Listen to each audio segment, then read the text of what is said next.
welcome to the Way of the Illuminated Warrior Global Summit Series. My name is Perry, also known as Waska, and I'm very happy to be here today to share another awesome interview that this brother is going to share his wisdom, his knowledge, and some of his stories to help and to heal and to provide ways for the men in the audience to get through past traumas and to find their truest, highest potential. So today's guest, his name is Brother Francis E. Revels Bay. And Brother Francis was born on Long Island, New York, and was blessed to have his birth mother as his first spiritual teacher. He had his first vision of the college he would later attend, and then graduated in 1974 from Bard College as an art major. During his freshman year, he began to experience his vision, and throughout his 4 years as a student, his many gifts began to unfold. Brother Francis has been a guest numerous times as a dream analyst, a numerologist, metaphysical, meditation, and spiritualist teacher. He's a spiritual minister and an author of 2 books, and he broadcasts a weekly internet radio podcast. And as he always says, my grace is your grace. So I'd like to welcome you to the show. Brother Francis, how you doing, man? Thank you. I'm excited to be here. Yeah, great. Excited to have you on the show. So, I've actually read your book. I'll put in a little plug. Very cool book from my brother here. You have a very well-rounded way of finding grounding and I would say just balance in your life. So I'd like you to share with the audience a little bit about your journey, where you came from, and how your gifts started, and then we'll move up from there. Okay. Well, my life in this began at age 8, and I had what I thought was a dream. You know, as a child, you don't know what this stuff is. So I knew to say dream. Of course, I busted into my parents' bedroom and said, "Mommy, I had a dream." And she said, "Okay, baby, let me hear it." You And I sound like told Martin Luther King on that one. I had a dream. Yeah. And I proceeded to tell her, and it was about me on a college campus playing volleyball. And somehow the ball went over my head, and I met this professor. And the professor's name, as I say in my other book, is called Mario Bick. And I left it at that, and I said, somehow it just gave me the chills. And my dad, he kind of looked at me like, okay, where's he coming from with this stuff? And my mother looked at me and calmly and said, Francis, that's a vision. And I said, well, what's a vision? She said, you're going to experience that. And sure enough, when I turned 18, I wound up going to Bard College, getting up there, Annandale on Hudson, New York. And about 3 weeks go by, and I see the students playing volleyball. And I was intrigued. I had forgotten all about the vision. I sat down. And so they said, okay, before sunset, we're going to have the upper college, which is junior and seniors, versus the lower college, freshmen and sophomores. Hey, you, what's your name? Right? Come on, we need you. And when it came time to serve the ball went over my head, rolled down on this grassy knoll between 2 maple trees. And as I passed through them, I felt this eerie web that I've never felt before. I was out of breath. I bent over at my waist, put my hands on my knees, and then here come those brown penny loafer shoes with the little pennies in them coming up into my view. And I said, oh gosh, here it is. And the guy said, what's your name? And I stuttered like I did when I was a child. I said, for Francis. And at that time, I didn't have the bay on. I said, Francis Revels. And I said, your name, without looking up. He said, Mario. And I says, Mario Bick. He said, how'd you know that? And so without standing up, I described what he had on. The corduroy pants, the corduroy jacket, with back in the day, he used to wear those leather pads on the elbows, and the window pane shirt and the horn rimmed glasses. That says, you kind of look like Harpo Marx a little bit. And then I stood up, shook his hand, and I said, you and I have some kind of destiny together. I don't know what it is. And we left it at that. And 2 semesters later, I worked in the college used bookstore underneath him, and then destiny unfolded. I began reading all books on philosophy and you name it, Buddhism, Confucianism. I was an art major, but in the used bookstore, educating myself with all of these books that I could purchase for 10 cents, 25 cents. So every Saturday, I'm carting all these books home back to the door, you know. And that's how it basically began. You know, my third eye opened up my sophomore year and it just kept unfolding. I knew things about people I shouldn't have known. And my mother would tell me in a letter, like, you don't want to know that much, you need to clamp it down, you know. And as time went on, more gifts started coming through. And once I got out of college, I fell in love with numerology. And I started finding myself and sharing all kinds of information. And then it took off, you know, from there. I never knew that I would wind up on this path. She told me, I refer to her as Mother Grace, and her first name is Grace. She said, you're going to wind up doing this. And 2 years before she transitioned, she said, you're going to come to live in Albuquerque. You're not even supposed to be on the West Coast. Don't try going back because you'll be stuck. Once you leave, Albuquerque is your home. And I've been here since 2011. It feels very much like home to me. Beautiful, beautiful. So obviously that knowing, that vision mindset has been in your family for a long time, and you know, and I've heard from a lot of different you know, spiritual people that we all have that gift within us. It's just a matter of how we tap into it, Right. how we access it, and you know, of course, we have to have a clear mindset and not have that monkey mind going on, and that's where you know, practices like meditation come in and all. Yeah. So do you believe that we all have the capabilities to tap into that realm? Yes, I used to use another phrase called creating bridges to higher realities. Mm, And I started meditation when I was in college back then, the 70s. So I got introduced to it, you know, I met other students who were doing it. And then I got into Tai Chi, you know, my senior year, and that helped. And then I just kept going with it. You know, I never stopped. And of course, my mother had her own spiritual community that she would cause me to ride her around to. I had no idea who these people were, but they all knew something about meditation, prayer, affirmations, decrees, even though I still didn't have an interest because I had no idea what this was going to be like for me later. But I always tell everybody, if you're into prayer, use that. If you're into meditation, use that. If you're some guy that likes, man or woman that likes to run, do that because it's a form of meditation for you. Some people, reading is meditation for them. yeah. There's no set. I always used to think when when you get into it, first 10 years, it's a set way that you got to meditate, and you got to have a certain kind of music, and you got to dress this way, and a certain kind of pillow you need to sit on. And as time goes on, he says, man, all I need is my slippers, a robe, my what, Yeah. a bear skin, and just get into it. Yeah. So it's there if you want it, but you do have to want it. I must say that you do have to have a inner desire that you want to explore that and realize you're going to tap into yourself. So you're going to see some sides of yourself that you didn't know was there or you thought you got over.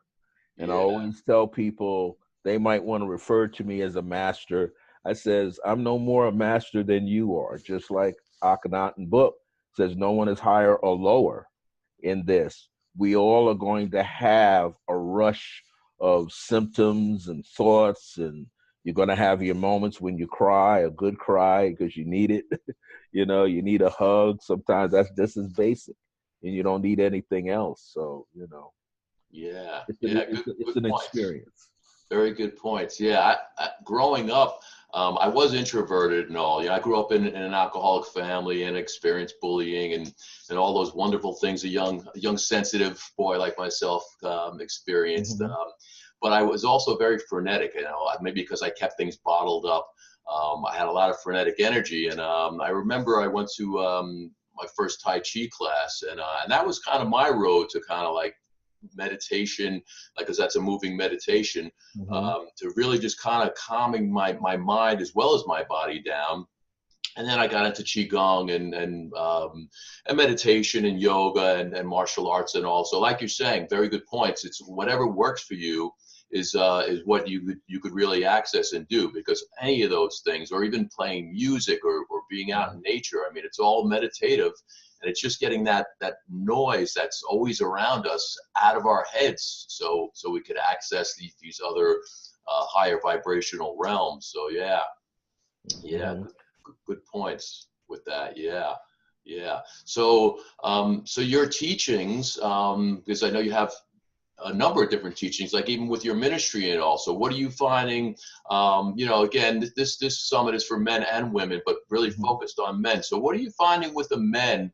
Like some of their challenges are, that you help them with, that maybe you'd like to share with the Well, audience. some of their challenges are just being vulnerable.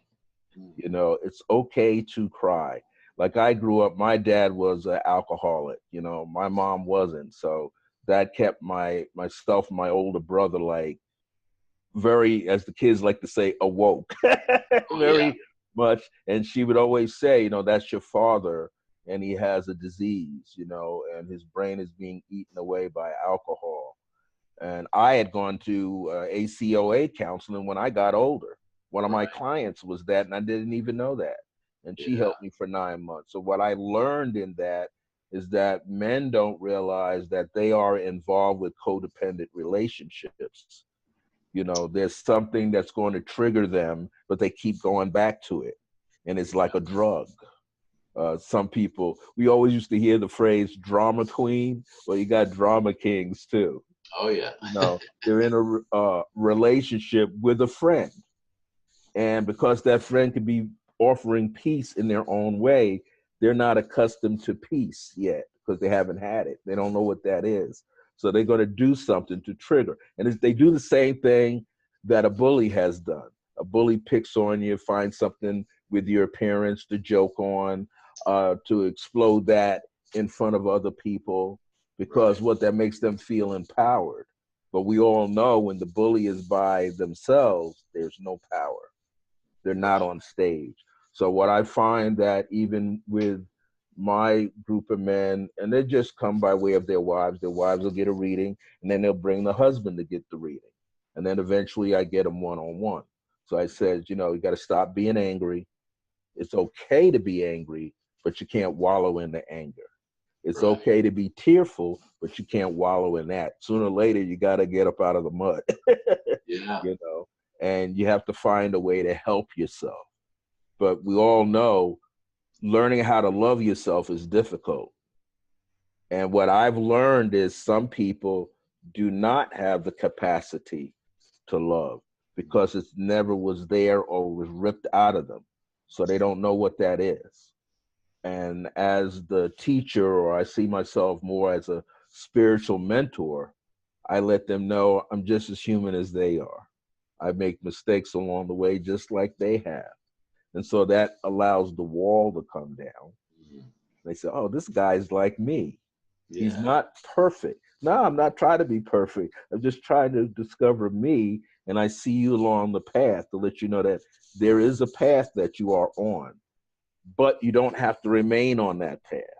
So you're yeah, not locked into the path. That's what we were taught as men in mhm, very indirect way from other men in our families yeah, who were experiencing dysfunctional things. We only thought there was one way and one way only. But as we get older, we realize there's a whole bunch of ways here. And, yeah, and I describe it this way to people. You're driving down the highway. You got a 2-lane road or one way roadway. But you know, when you drive down multiple lanes, you got what's to your right side, and what's to the left. Now, you can stay in your lane or you can go around. You can switch lanes. But you're going to feel, if you're a defensive driver, you're going to feel all those other drivers eventually. Like, I feel like this guy in front of me is just going to turn right. Sure enough, if you're too close, bam. yeah, But if you're further enough away, you can respond, and everybody behind you and around you.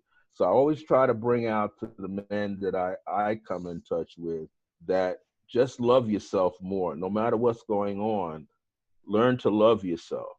And Yeah. guess what, guys? If you don't feel like going out for the day, your heart is telling you don't go out because you're not prepared to handle what's going to happen that day. Stay in, but don't sulk. Just try to get grounded. And that's where the meditation comes in. Yeah. Just get Yeah. Good. grounded, get in touch with what they're feeling first, Yeah. then go out.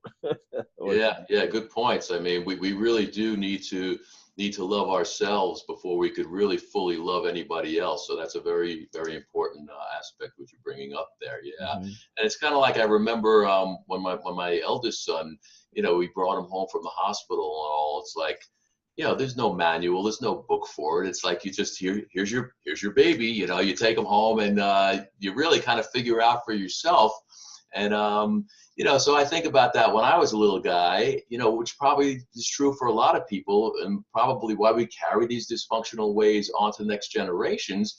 We look at our parents like they have all the answers, and whether it's healthy or it's dysfunctional, you know, a lot of times until we get that awareness, we don't know any better. So we emulate what we're seeing that they've done. And Mhm. if it's not healthy, then, you know, we take that on and then we bring that into our relationships and then we teach our kids, or they learn from us, I should say, because Mhm. they're little sponges, so they pick up on everything. So Mhm. I know for me, I'm very grateful, you know, that I had the parents that I had. My mom's still alive. My dad passed a few years ago.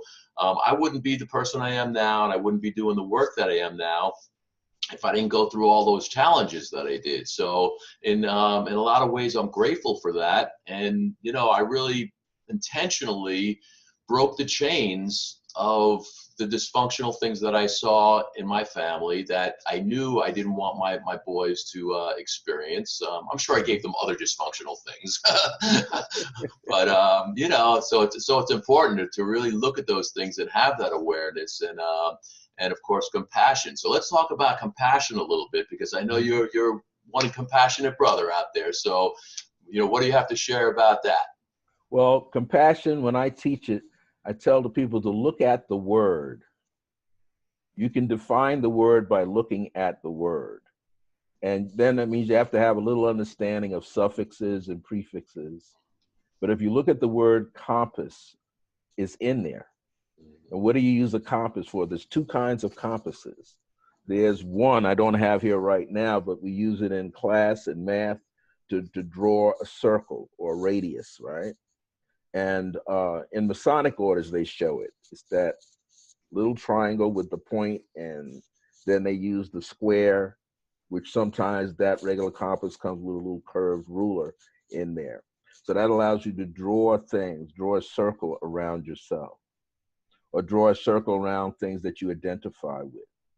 Then there's the other compass, the one that you hold in your hand that has a little magnet inside with the needle so you can find your direction. But then you see the word pass. And like if you're driving or you're jogging or riding a bike, you could be passed or you could pass someone. Or like in football, you throw a pass. And I use that as a tool. You're throwing a word. You're trying to communicate. You're reaching out.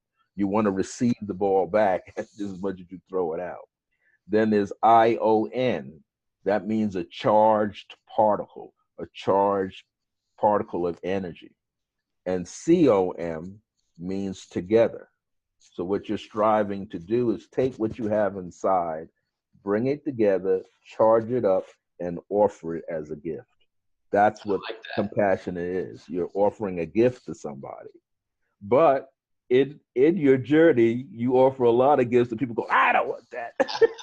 And of course, if you're sensitive enough, you go, "Oh no, they don't want my gift. I feel like a fool. I offered this gift. Now, what do I do?" In most cases, what one does humanistically is, "Well, I'm not giving out any more gifts," and they hold on to the gift. And Mhm. as they go on through life, they become burdened by the gift because they didn't find a way to give the gift to somewhere or something or someone. So being a compassionate person also means you learn how to be a little empathic along the way. And my mother always used to say, you know, if you can just walk in my shoes. And then I remember in the 60s, there was a tune called Walk a Mile in My Shoes. That was part of the phrase. And that was like being an empath. An empath can feel exactly what you're going through. Right. The only thing was when we're working with other people, you learn not to take all those feelings on as your own because you have your own. So to be compassionate is another way I use a word in some of my books and some of my teachings called to be an anchor. Just like on a ship, that anchor just does exactly what it does. It roots the rest of the boat and it does nothing else. It doesn't take on any feelings. It takes on the water. That's about it. And the weight of the boat. And that's about it. And Yeah. that's what we learn to become an anchor, which basically means we're holding space to let someone express themselves, but you're going to hold the space, be in observance, but don't judge anything you see that they're doing, Yeah. anything you see that they say, because they just need someone to listen.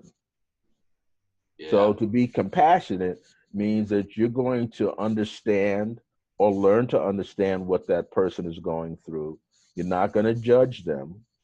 You're going to remember that one time you were in a similar situation or similar energy field, and you didn't want anybody judging. You just wanted somebody to let you cry, Mm. let you, you know, scream if you had to do that, let you run around until you worked it out of your system. Then you can go, okay, I don't feel like crying anymore. I'm ready to listen. But sometimes you may not be ready to listen. You just might say that as another way of putting up a wall, you know, because when we go through stuff, people are feeling like I need someone to do it for me. Yeah. And there has to be a line, a boundary somewhere, you know. Yeah. So Yeah. Boundaries are so key as well. You made some really good points there about being not taking things personally, which is really key because we all tend to do that. We make judgments all the time. They're not always yeah. discernments. They're more judgments. But it's Mhm. important that we don't take things so personally, and that we really keep that open heart and realize like, hey, we don't know what other people are going through, and Mhm. and to show that compassion for others as well as for ourselves and all. And yeah, so and that's part of really being authentic is to really just express your feelings, from the heart, and not put your stuff on other people. And just like you're saying, when you are empathic, not to allow other people to affect you in such a way that it becomes detrimental to your health. Yeah. So we can be givers, but we also have to really protect ourselves energetically from being too open that other people, what I call them, like energy vampires. We don't want to have ourselves drained because others just want to take and not and have that symbiotic relationship where it's a give and take in a healthier way. Yeah, Hmm. Hmm. And yeah. I also learned in this process. I've been doing this 44 years, so it's the How could it be? You're only 38. Come on. yeah, right, or 28. I did the rest up in the heavens in the All galaxy. right. But I've always said, you know, you have to, as a spiritualist reader for people, people will say, don't you ever get tired of reading people? I said, the first 10 years, I didn't get tired because it was all ego. But then as time went on, I learned like, just like a doctor has dental office hours, where am I?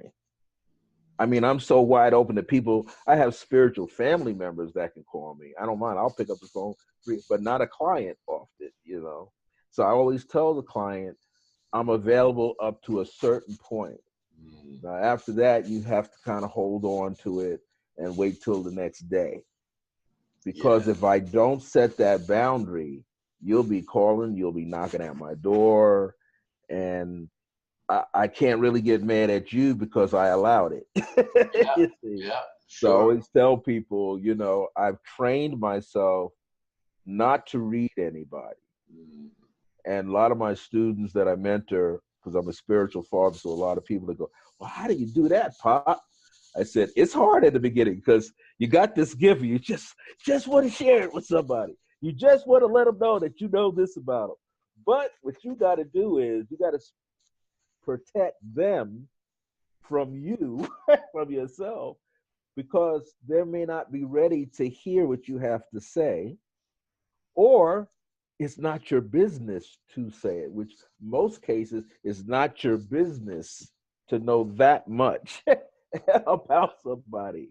So I have trained myself never to read the people until they want to be read, Mm. or when that divine essence around us says, okay, he's ready, and so are you, even though you're going, am I really ready? I don't think so. But you hear that inner voice and say, yeah, you are. Just be an open gateway, flow through your heart, and I'm going to tell you what to say. And they're going to be, from their soul, know what to listen to. And Yeah. that's it. Then it takes care of itself. Yeah, yeah, absolutely. So let me ask you, Brother Francis, because I think we share a commonality. You tell me if you agree with this. That I think for me, because of the way I was brought up and the the traumas and the challenges with again being the little introvert in a alcoholic family and being bullied and hearing a lot of religious bias thrown my way and just all that kind of stuff that because being so sensitive, it really hurt, and I didn't think I was good enough and unworthy, and all those things that I let be put on me. Since then, since I found my awareness and I met wonderful mentors and teachers and people that helped me to grow into finding my voice and feeling healthy, whole, and healed, I believe that I'm doing the work that I'm doing now with this group that I developed, the Illuminated Warriors, and I'm being in service to other boys and men to find their true potential and do this work. And I believe that happened because of everything I went through. So do you feel the same way? All the challenges, and the upbringing that you went through is how you sparked this other way of communicating with other realms and doing the healing work that you're doing now? Yeah, it all grew through that. When I look back at it, it definitely, I could see some of the little seeds. The vision was the beginning. Then having my third eye slam open, in the middle of the night in a dormitory, and I'm screaming like, "Oh my God, what in the F is this?" Mm. Then wake up the next morning and ask people. I would wake up and I would, I'm sorry that I screamed out last night. They go, "No, you were sound asleep." Mm. Sound asleep. So I write another letter to my mom. How's it that they were sound asleep and I was screaming? She said, you would have what they call an out of body experience. You were in another dimension screaming. Yeah, alternate and, timelines. yeah, all the timeline screaming, and they didn't hear you because in that timeline everybody was asleep. Mm. I said, wow, that's some freaky stuff Yeah. to really think about that. And that made me get into meditation more. So yeah, different parts of my life I could pull from now. Mm. I'm 66, so I got a lot of stuff I could pull from. I remember when I was 28 and doing a numerology reading, and the elder came up to me in Harlem, New York City, said, "Yeah, you sound great, but you don't have no life experience." And Hey, I said, thanks. "What do you mean? I got life experiences. He's just 28. What are Mm. you gonna do when somebody is 70? They're right in front of you. You Yeah. know, they're going to admire you're a handsome young man, and yes, you might be good for their daughter, but you don't have no wisdom for them. You haven't gone through anything really yet, but you have, but not quite enough, where you can now pull examples of what you've experienced, and that rocked my world in my mind. And they were right. Because then when I hit my 40s, I said, uh-oh, now I'm 40. Now I got something to pull on. Or There now you I'm go. 50. I got some more to pull on. Now I'm in my 60s. I got a whole bunch of stuff, but I don't know if they want to hear that. Right? you know, so as you go, you accumulate. And so, yeah, Yeah. there are many things, from Yeah. Yeah. So what would you recommend to the guys in our audience, ways, methods, techniques to open up and to find their true potential? Because so many guys are raised to believe that we have to make money, which of course we have to make money, but that's not the golden ring, that we have to make a lot of money. We have to get the car, we have to get the house, we have to get the, you know, the woman who looks a certain way, and all that kind of stigma that goes along with, you know, being a man. So what would you like to impart to the audience, you know, ways that, that they could really get past that and find what their true potential and their true divine purpose is here? Okay, well, words are powerful, and words have energy in them. And what I've learned from a lot of reading and a lot of listening and then employing it myself, these three words, these three letters, I am. And through the research, I am is a connection to the God force of the universe and goddess force of the universe. So when you say anything you add after that will empower you. So, and to give them an example, I would do the exact opposite of what I would show them. I said, how many people say, man, I'm feeling sick today? Well, I apostrophe M is short for I am. And that universe inside you doesn't hear the whole sentence. It just hears, I am sick. It doesn't hear the other words, but it receives the emotions, the energy that's in those words. Yeah. And the subconscious mind is like your own Akashic realm. So it gets embedded back there. And that part of you back there doesn't know right, left, up, or down. It just knows, I am sick. And the more that it hears it, it keeps filing it until one day you feel, I am sick strongly, and then you become sick. So I give that as an example. I said, if you can feel that, imagine feeling the other side of the coin. I am healthy. But you're learning how to put the emotions behind it. Feel it. I am healthy. And the way that you can feel it is watch your body language in a mirror. Go in your bathroom, look at yourself in the mirror, get comfortable, stand up straight, and watch how your body responds when you say, I am healthy. I am all right. I am fine. And your body just relaxes into it. Yeah. You know, I've learned some laughing yoga techniques. And I used to say, laughing yoga, who does that? But then when I experienced it, I said, man, that's so cool. It's so cool. So I introduced that to people. And laughing yoga is just simply going ha, ho, and he. Those are the three words. And you don't have to have any thought in your mind. You just go ha, ha, ha, ho, ho, ho, he. And try not to think about what you're saying. Just say it. And eventually, out of nowhere, you're just going to burst out laughing. And you're just like, wow, it works. It works. It works. And I've been in places where we've done this. Other people were facilitating it. And I remember two ladies in the group would just look at them. They're just laughing. And I was drawn to them. And I said, don't worry. Just go ha, ha, ha, he, ho, ho, ho. Well, by the end of that session, those two ladies that were going like this were like falling all over the place laughing. So laughter is contagious. Yeah. Just like a dis-ease. Great medicine. It's a great medicine. So you learn how to use it. And at your weakest moments, if you can get to that point, you could use it to take yourself out of the muck and mire of something for a moment. Yeah. So affirmations help, prayers, but affirmative prayers help understanding what they are.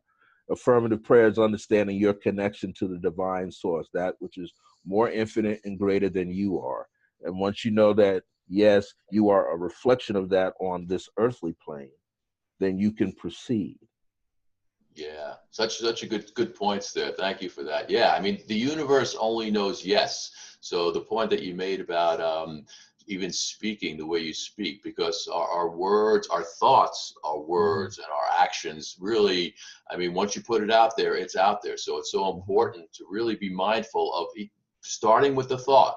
And how we phrase things. That's even the way you speak, the way you pray, to be very specific. So very, very true, like what you're saying, because the universe really only knows yes. So you I am healthy. Yes, Mhm. that's a beautiful Mhm. sentiment and a way of being. Yeah, Mhm. the universe will support us if we ask in the specific good way.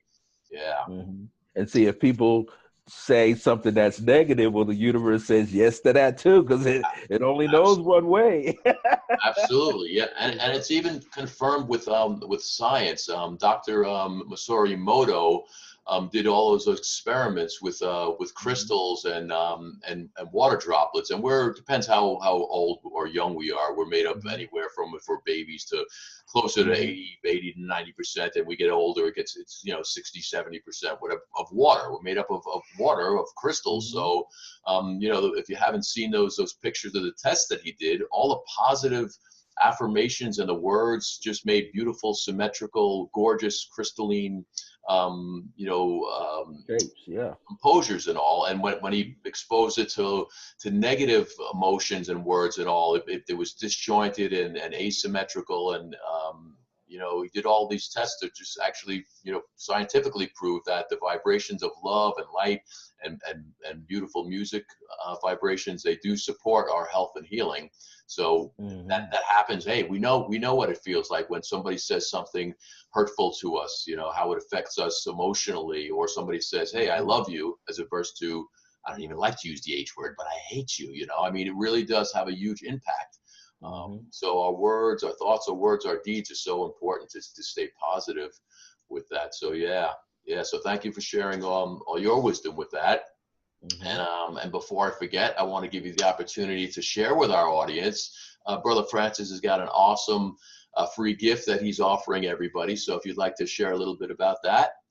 Yes, I write a couple. I used to do hundreds of e-newsletters, and you learn how to bring it down.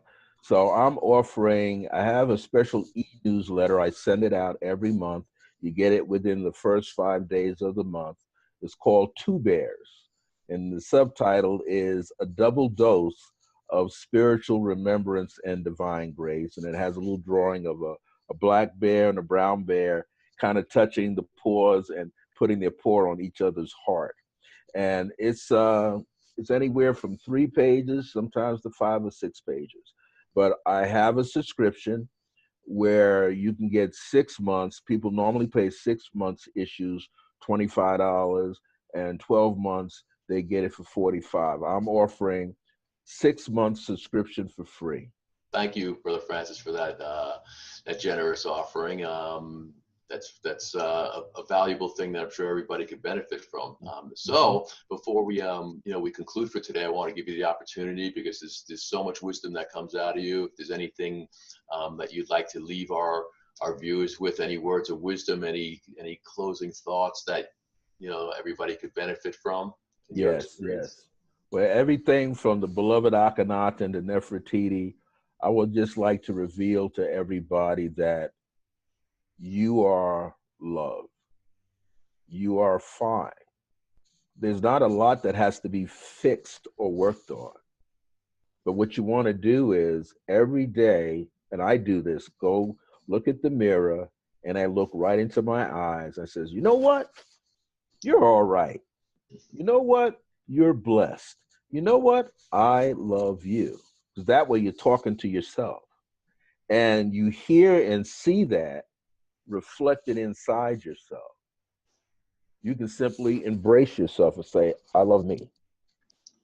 I love myself. And the more you keep saying, I love myself, I am perfect, I am all right. Or if you're in a down cycle, you can go, I may not feel all right now, but just a few moments from now, I'm going to feel better. Yeah. And then say, I am better. And actually use your fingers and stroke yourself. Because that, and the thumb represents, in palmistry, the thumb represents the will. So when you use your thumb, you're doing that. Use your index finger with it, that gives direction back to yourself. And just a few moments a day or throughout the day, remind yourself, and you start building your energy back up. Yeah, beautiful, beautiful. Well, I appreciate that. And I want to give you a little plug for this wonderful book that Brother Francis has written, amongst other ones, and he's got other ones coming out. So check this out. Yeah, and there'll be a link with this video to access Brother Francis's information, and be sure to check out his free gift that way as well. And yeah, I want to say thank you for joining us today, Brother Francis. It's been a real honor. Thank you for sharing your wisdom and stories and authenticity. Yeah. Thank you. Well, I was just blessed to be present, and I'm glad I was. Yes, I am too, man. Thank you, thank you. So, so hopefully everyone, enjoyed this presentation with Brother Francis and the beautiful wisdom and authenticity that he shared with us today. So until next time, be well and walk your path in illumination.